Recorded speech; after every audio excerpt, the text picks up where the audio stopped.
బలపరిచే వాక్యము.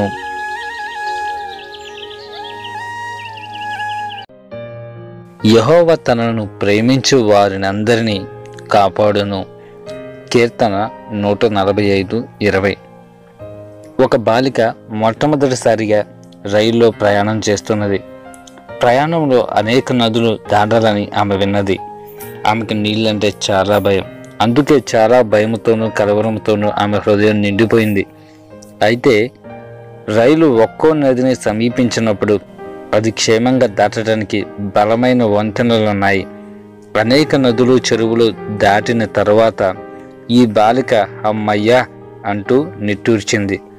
తర్వాత తన తల్లివైపు తిరిగి, అమ్మా, నాకిక భయం వేయటం లేదు, మన కోసం నదులపై ఎవరో వంతెనలు కట్టేశారు అంది. అగాధం లాంటి శ్రమలు, జలపాతాలు లాంటి విచారాలను దాటే సమయంలో మనకు కూడా దేవుడు తన కృపతో నిర్మించిన వంతెనలు ఉంటాయి. దాని పొడవున అనేకం కనిపిస్తూ ఉంటాయి. కాబట్టి మనం ఆందోళనలోను నిరీక్షణ లేని పరిస్థితిలోనూ కృంగిపోవాల్సిన అవసరం ఏమాత్రం లేదు. ఆహ్లాదకరమైన రీతిలో మనకు తెలియకుండానే ఆయన మనల్ని ఈ కష్టాల్లో నుంచి అవతలకి చేరుస్తాడు.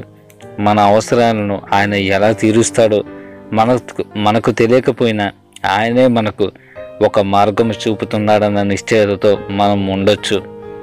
మన పరిస్థితులను దేవునికి అప్పగించిన వారు దావీదు మాదిరి యెహోవా తన మార్గములన్నిటిలో నీతి గలవాడు, తన క్రియలన్నిటిలో కృపచూపువాడు, యెహోవా తన్ను ప్రేమించు వారినందరినీ కాపాడును అని చెప్పగలము.